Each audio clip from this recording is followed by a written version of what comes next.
Muy buenas tardes, hermanos. Vamos a continuar nuestro estudio del libro de Hebreos. Así que abren sus Biblias, o lo que tienen a mano allá, en el libro de Hebreos capítulo 10. Y antes de comenzar vamos a tener un breve momento de oración. Gracias, Padre, por hoy día. Gracias por todo tu cuidado soberano sobre nosotros. Gracias por el propósito por lo cual nos puso en nuestra senda. Y Señor, quedamos a tu disposición de hacer lo que quiere con nosotros. Pedimos, Señor, que este mensaje llegue al corazón de cada uno puede verlo. En el nombre de tu Hijo amado Cristo Jesús. Amén. Yo creo que nunca hemos tomado tanto la importancia de congregarnos hasta que un día se quitó ese privilegio. Entonces, en este momento, por razones de autoridades más que nada, que no nos permita estar circulando libremente, no hemos podido congregarnos en persona. Todos usan la palabra virtual y aunque es mejor que nada, no suple en verdad la necesidad de una congregación que se juntan sea en las casas o sea en un recinto como esto. Congregarse es muy importante, de tanto que dice en el libro de Hebreos 10 y versículo 25, no dejando de congregarnos como algunos tienen por costumbre, sino exhortándonos, y tanto más cuando veis que aquel día se acerca. Me imagino que aquel día se está hablando de la venida de nuestro Señor, y estoy convencido absolutamente que es muy, muy pronto.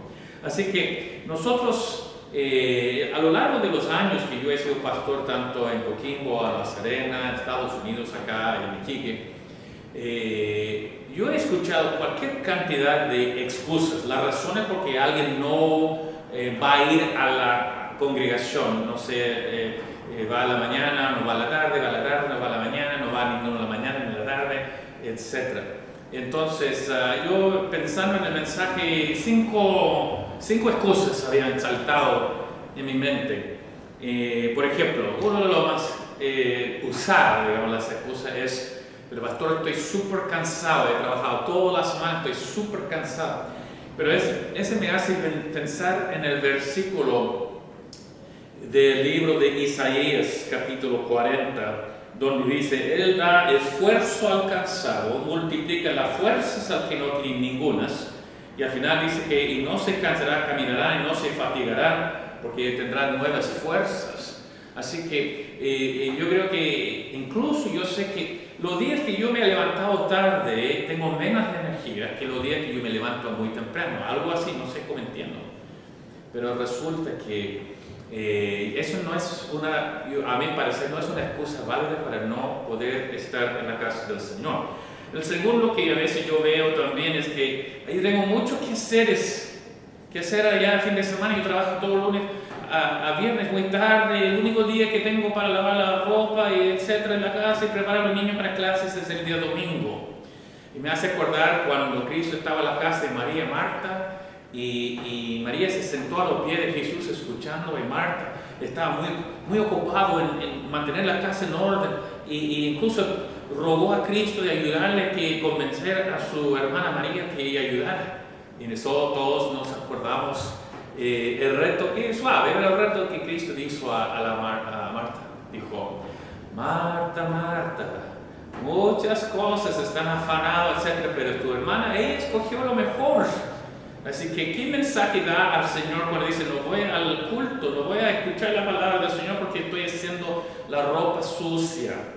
La tercera excusa era: estoy desanimado, no tengo ánimo. Algo sucedió, me quitó mi ánimo, así que voy a quedarme en la cama, voy a quedarme en el departamento o en la casa.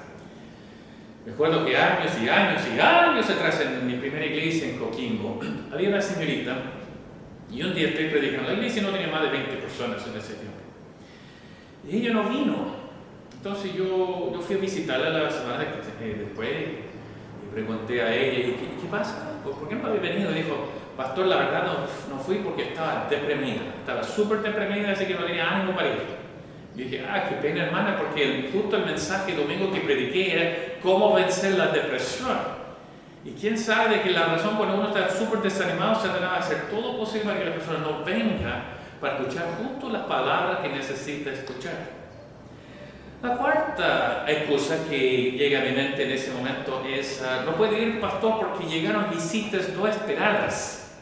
Yo no estaba esperando que llegase, pero un tío, un primo, un amigo llegaron de lejos, así que tuve que quedarme en la casa para atender a ellos. Y siempre hago la pregunta que me dice es decir, que ustedes lo invitaron que yo viniese. Es decir, que son gente que viene sin invitación y tú estás atendiendo a ellos antes de tu propia, la más importante. Pero tenemos una estrategia para la próxima vez que llegue a visita no esperar. Entonces cuando llegue el día domingo dice, venga, vamos todos a la iglesia. Y estoy seguro que cada vez que ofrece llevarlo a la iglesia no va a haber más sin invitaciones a su casa. Y finalmente el número 5 es, aquí tengo cumpleaños para hacer con mi hijo, con una compañera o algo así. O mi hija tiene cumpleaños ese día. Y me hace acordar de que gente que decía, no, pastor, no vamos a la iglesia porque es Navidad. Y dije, interesante, en Navidad, ¿qué cumpleaños estamos celebrando en Navidad? Bueno, tradicionalmente está cumpliendo con el aniversario del nacimiento de Jesús. Sabemos que es tradición, no es bíblico nada, pero sí, 25 de diciembre que se celebra Navidad, el nacimiento de Jesús, y vamos a ir a la casa de los amigos y cualquier otra persona, pero no a la casa del que está cumpliendo años. No sé si entienden la falta de estas excusas, no tienen validez. Solamente está mandando un mensaje a Dios de que en prioridad su casa es muy bajo si no tengo otra excusa válida para usar. Entonces, hoy día, incluso yo digo, usa esas mismas excusas cuando hablo con el jefe en el trabajo. No puedo ir hoy día lunes porque tengo mucha ropa para lavar. O no voy a ir porque mi hijo está de cumpleaños. O no voy a ir porque estoy desanimado. Vamos a ver si el jefe acepta eso. Vamos a ver cuando llegue, el hijo no va al colegio. ¿Por qué no fue al colegio? No, que no tenía ropa limpia. Así que usamos este tipo de cosas. Trata de hacerlo con el mundo. El mundo no va a aceptarlo tampoco. Pero ahora, el autor del libro de Hebreos está hablando sobre la importancia, versículo 25, de no dejar de congregarnos como algunos tienen por costumbre. Y todo lo que vamos a ver son su presentación o argumentos por qué no debemos dejar de congregarnos. Y comienza con lo que se llama la posesión, pero vamos a leer versículo 10 hasta versículo 25. Entonces, en Hebreos 10, versículo 10 dice que en esa voluntad somos santificados mediante la ofrenda del cuerpo de Jesucristo, hecho una vez para siempre. Ciertamente todo sacerdote está día tras día ministrando y ofreciendo muchas veces los mismos sacrificios que nunca pueden quitar los pecados. Pero Cristo, habiendo ofrecido una vez para siempre un solo sacrificio por los pecados, se ha sentado a la diestra de Dios. De ahí en adelante esperando hasta que sus enemigos sean puestos por estrado de sus pies. Porque con una sola ofrenda hizo perfectos para siempre a los santificados. Y nos atestigua lo mismo el Espíritu Santo, porque después de haber dicho, este es el pacto que haré con ellos. Después que aquellos días, dice el Señor, pondré mis leyes en sus corazones y en sus mentes las escribiré, y añade, y nunca más me acordaré de sus pecados y transgresiones, pues donde hay remisión de estos no hay más ofrenda por el pecado. Así que, hermanos, teniendo libertad para entrar en el lugar santísimo por la sangre de Jesucristo, por el camino nuevo y vivo que Él nos abrió a través del velo, esto es de su carne, y teniendo un gran sacerdote sobre la casa de Dios, acerquémonos con corazón sincero, en plena certidumbre de fe, purificados los corazones de mala conciencia y lavados los cuerpos con agua pura, mantengamos firme sin fluctuar la profesión de nuestra esperanza, porque fiel es el que prometió, y considerémonos unos a otros para estimularnos al amor y a las buenas obras, no dejando de congregarnos como algunos tienen por costumbre, sino exhortándonos, y tanto más cuanto ves que aquel día se acerca. Ahora, hay varias cosas que quiero mostrar en poco tiempo esta tarde, y comenzando con lo más importante es lo que se llama posesión en Cristo. Es algo que muchas veces los nuevos cristianos no entienden, de que hay dos cosas para un verdadero hijo de Dios. posesión y caminar, o posesión y experiencia. Y cuando hablamos, hay una canción que está en nuestro horario, pero no la hemos cantado casi nunca. Y dice lo siguiente: no es por quien yo soy, sino por lo que Él hizo. Y no es por lo que yo he hecho, sino lo quien eres, o es Cristo. Entonces estamos hablando de que ¿quién somos? Somos por lo que Cristo hizo y no porque nosotros andamos o actuamos o nuestra conducta. Es decir, que nuestra posesión que está en Cristo Jesús. Dice, por ejemplo, en Efesios capítulo 1, en versículo 3 en adelante, dice: estamos sentados en los lugares celestiales. Pero yo tengo los pies bien plantados acá. ¿Cómo puede ser que si yo estoy acá, pero dice la Biblia, estoy sentado en los lugares celestiales en Cristo Jesús? Y esa es la diferencia. En los ojos de Dios, cuando yo acepté a Cristo en mi corazón, yo estoy puesto en Cristo. ¿Dónde está Cristo? Está la diestra del Padre. Está sentado en lugares celestiales. En Cristo, ¿dónde estoy? Estoy sentado con Él. En Cristo mi vida antigua se murió y fue sepultada, pero ahora en su resurrección yo estoy en su resurrección. Su vida es mi vida, su pasado es mi pasado. Estoy en Él. Y esa es la bendición de Dios de nosotros, porque es un hecho que algún día, así es, vamos a estar allá. Entonces en mi posesión ya estoy allá. Entonces con esto quiero usar versículo 14, es la clave de ese de posesión. Vuelvo a leer el versículo 14: porque con una sola ofrenda hizo perfectos para siempre a los santificados. Vamos a ver cada palabra de este versículo casi. Primeramente, con una sola ofrenda. No es las ofrendas que hacemos nosotros, no es los sacrificios nuestros, es lo que Él hizo. Y en este capítulo 10 está haciendo la comparación con los sacerdotes de antes, bajo la ley, todos los años sacrificando lo mismo, sacrificios que no pueden quitar los pecados. Ya vimos esto, no vamos a seguir tratando de nuevo hoy día. Pero con una sola, es decir, que Cristo cuando fue a la cruz, con una sola ofrenda, un solo sacrificio, su muerte en la cruz era suficiente una vez para siempre. No tiene que seguir repitiendo. Que a propósito es el gran error de la misa. Si alguien conoce lo que es en la misa, todas las veces que hace la misa es la repetición, es como volver a sacrificar a Cristo una vez más. Y yo digo, nada que ver. Es decir, que dice aquí, Cristo murió una sola vez para siempre. No es necesario volver a hacer su sacrificio una y otra y otra y otra vez. No es necesario. Ese no es lo que se practica cuando hacemos la Santa Cena. Con una sola sacrificio o ofrenda, dice, hizo. Ahora, hizo en español está en el tiempo de verbo que se llama pretérito. Y pretérito es como semejante a lo que en griego es aorist. Y lo que significa es una acción del pasado ya completada, ya completo, que ya no está en proceso. Pero la diferencia, por ejemplo, entre pasado y pretérito. Por ejemplo, pasado, yo iba al centro. Está hablando del proceso. Pero en camino algo sucedió y no llegué al centro porque tuve que hacer otra parte. Iba, es el proceso. Pero pretérito es yo fui al centro, así yo ya llegué allá, así es un hecho. Nunca va a deshacer lo que pasó porque ya es algo ya completo. Y eso es lo que dice, con una sola ofrenda. Hizo, pretérito, una acción completa, no tenemos que volver a repetirlo. Es como, por ejemplo, cuando gente confunde que se pierde la salvación y piensan en que uno tiene que portarse bien para ser salvo, ellos confunden la diferencia entre la justificación y la santificación.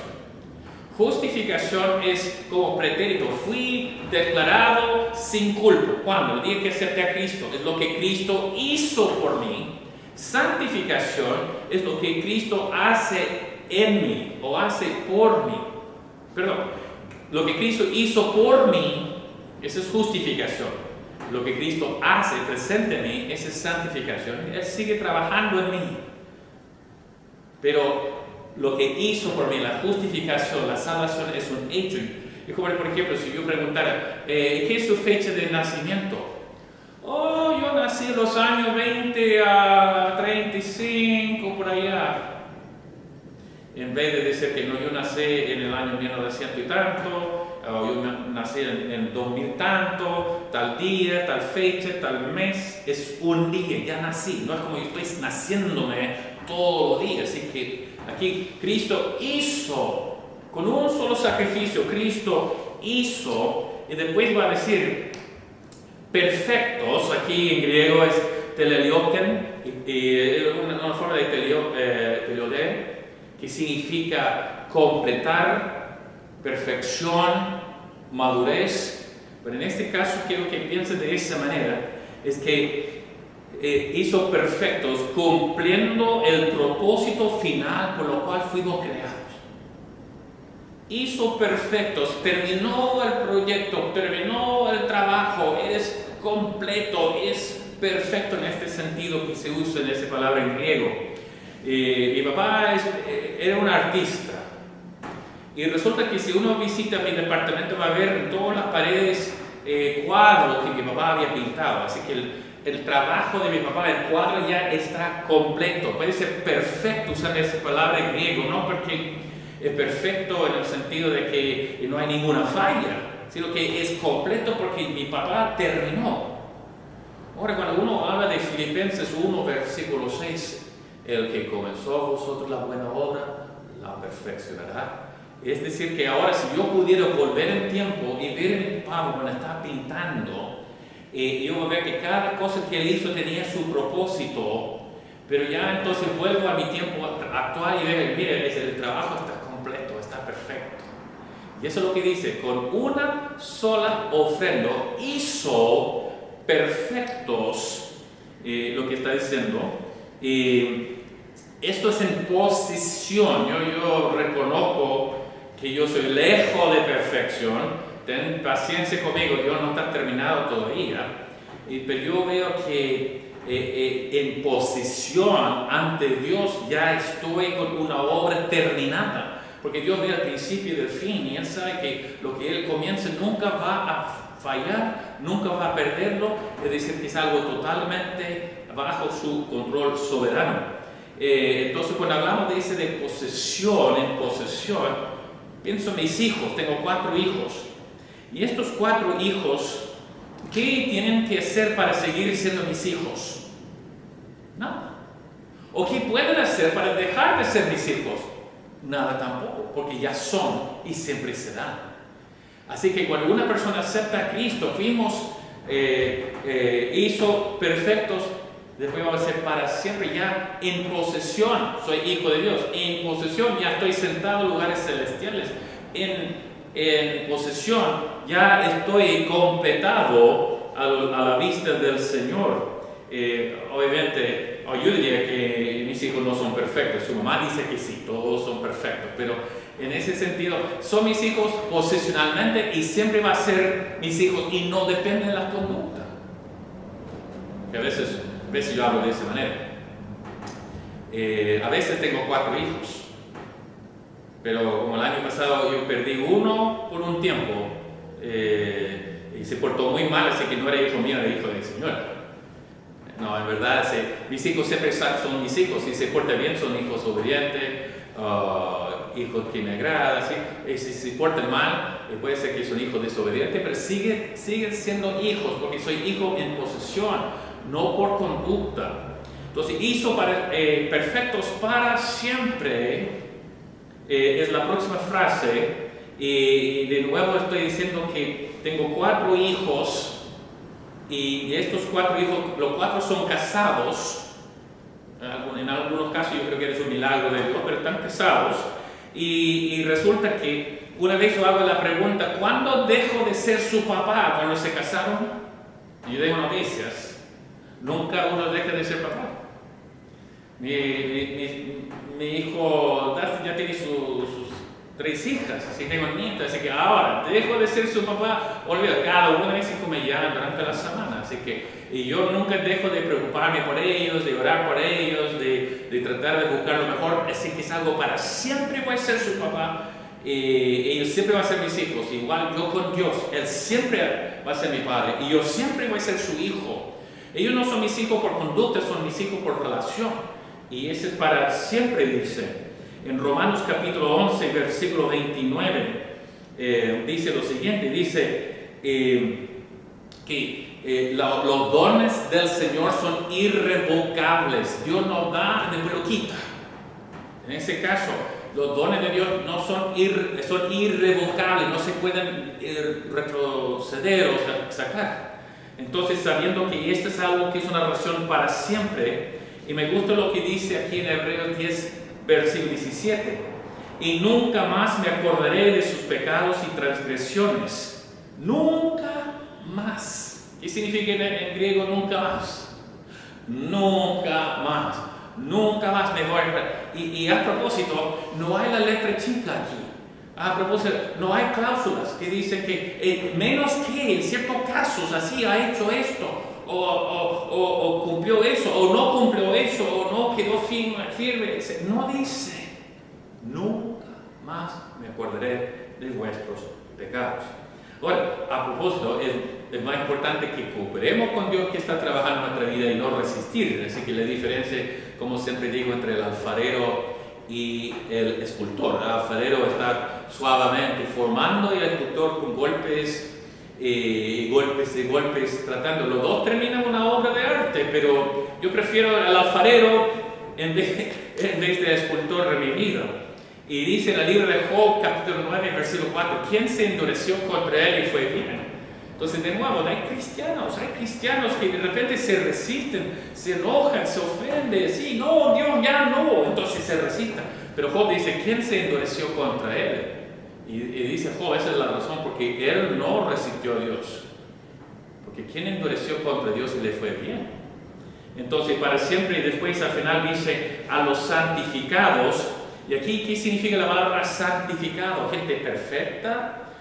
En verdad, es como hagias, significa santo, significa separados. Pero aquí es nada más un término para hablar de cristianos. Mira, la Biblia tiene muchos términos diferentes y todo hablando de una persona que Cristo ha llegado a morar en su corazón. Entonces dice aquí, puede llamarlo cristiano, puede llamarlo creyente, puede llamarlo hermano, puede llamarlo elegido, puede llamarlo santo, puede llamarlo salvo, puede llamarlo redimido, o convertidos, o justificados, o hijo de Dios. Todos son nombres que están hablando de lo mismo. Los convertidos, las personas que han recibido a Cristo como Salvador personal, sin excepción todos.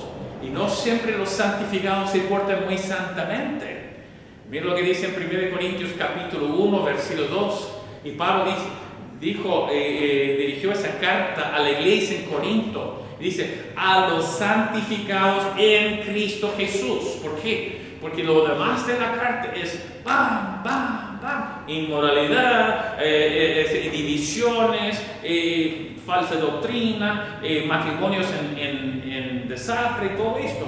Pero fue escrito a los santificados, a los santos. Porque posicionalmente estamos apartados. Es como el pueblo de Israel. ¿Por qué Dios llamó al pueblo de Israel? No por su conducta. ¿Qué nación más porfiada? ¿Qué nación más testaruda? ¿Qué nación más que desviando, murmurando, quejándose? Nada más por la fe de Abraham, que Dios había escogido esta nación, pero no por conducta, por su gracia. Entonces, hablando a los santificados, entonces dice, y me encanta ese versículo, porque en Efesios capítulo 1, versículo 3 dice que estamos ya sentados en lugares celestiales. Pero llegan al versículo 6, me encanta el versículo 6. Siendo aceptos en el amado, en Cristo. Yo no soy acepto como David, yo no soy acepto en mi vida, mi conducta, cómo me porto. Yo soy acepto porque estoy en Cristo posicionalmente. En Cristo yo soy acepto en el amado. Ahora, hablando de esto, llegamos a este argumento, decir que primeramente nosotros vimos de que nuestra posición, después nuestro privilegio, nuestra posición nos trae privilegio, versículos 19 y 21, y dice, así que hermano, teniendo libertad para entrar en el lugar santísimo, por el nuevo camino que hizo Cristo, por su muerte, que Él es el fiel sumo sacerdote, una libertad, mira el privilegio que nos está dando. Y ahí vemos que la sección está cambiando entre mi posesión a mi conducta, a mi experiencia. Privilegio siempre trae responsabilidad. Así que Pablo en todas sus epístolas siempre tiene dos secciones, una es doctrina y otra es conducta. Uno da enseñanza y otras instrucciones. Cada una de sus epístolas. Aquí también estamos mirando así. Ya hablamos de la doctrina, ya entramos en las instrucciones. Y por esta libertad que tenemos, porque antes había un velo grueso que separaba todo lo demás del templo hacia el lugar santísimo, donde estaba el arca, donde el sumo sacerdote podría entrar una vez al año, era el único vivo que podría haber visto eso. Y dice que cuando Cristo murió, incluso en ese día, el velo se rompió en dos, abriendo una visión y la gente común podría entrar y ver hasta el lugar santísimo, donde supuestamente era como representante de la presencia de Dios mismo. Entonces resulta que con Cristo su muerte y Él, nuestro fiel sacerdote, podemos entrar a esa libertad. Y vemos que es como de repente uno tiene credencial, ¿cierto? Yo estoy en el hospital, no puedo entrar, pero alguien llega aquí con un credencial y ¡pum! Entra al tiro. ¿Y dónde puedo conseguir uno de estos? Yo quiero acceso. Y nosotros con Cristo, la muerte de Cristo no es el credencial de nosotros para poder ingresar al lugar santísimo. Llegar, como dice en Hebreos 4, versículo 14, dice que nosotros podemos llegar hasta el trono de gracia. Tenemos el acceso por Cristo Jesús.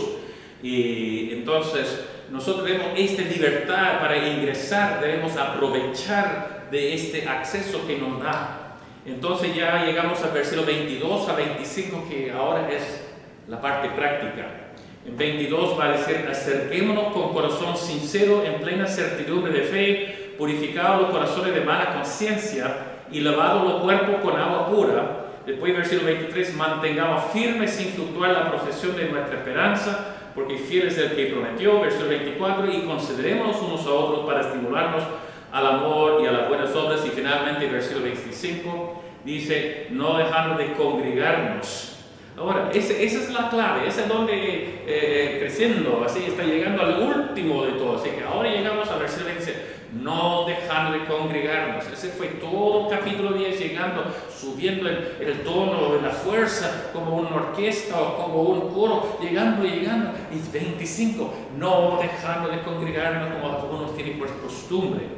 Y ahora, con esto, nosotros sabemos de que es lo importante, y después versículos 22, 23 y 24 va a ser los tres aspectos por la importancia. Pero déjame ver un ejemplo, la importancia de que cada hijo de Dios se congregue. Dos ejemplos. Uno es cuando hay una fogata, ¿cierto? Uno está trayendo más palos o leña, etcétera, para echar adentro. Y a veces hay un palo que se coloca, pero es un palo medio como rebelde, ¿cierto? Entonces empieza a mover por el fuego, etcétera, de repente cae y roda, y al final se queda afuera de todo el calor.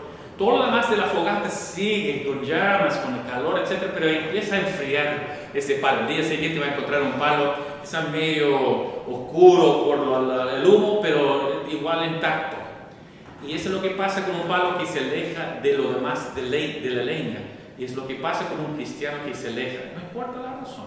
Trabajo, cuarentena, cualquier cosa. Si uno no está con los otros hermanos, uno no va a mantener la misma firmeza y calor como es necesario. También he hecho esa ilustración y resulta que, supongamos que este lápiz representa un solo hijo de Dios.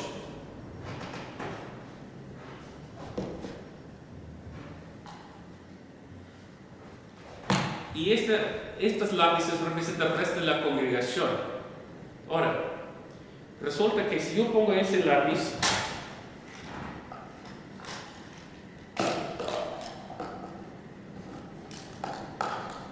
al lado de los otros lápices, y yo que ustedes saben que el pastor es muy poderoso y todo, pero aún tratando de romper ese palo, ese lápiz negro así, por toda mi fuerza no puedo. Pero yo saco ese lápiz, vuelvo a colocar esto multicolores, porque todos los hermanos son de multicolor, por decir. ¿Ya? Tengo ese hermano que ya no está en la congregación, está solo, es solitario. Dice, no necesito la iglesia.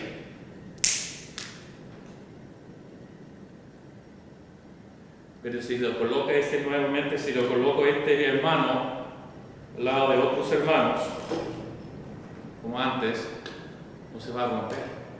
¿Qué significa? La iglesia es absolutamente necesario. ¿Saben que en la Biblia habla de que hay como 100 veces en el Nuevo Testamento cuando usa la palabra los unos a los otros? Entonces, vamos a ver de que en esto vamos a ver de que en versículo 22-24 hay 3 atributos, características, aptitudes de todas las iglesias, que es fe, esperanza, amor. Necesitamos la congregación para demostrar fe, esperanza, amor. Aquí dice fe para acercarnos, esperanza para mantenernos firmes, amor para estimular para amor.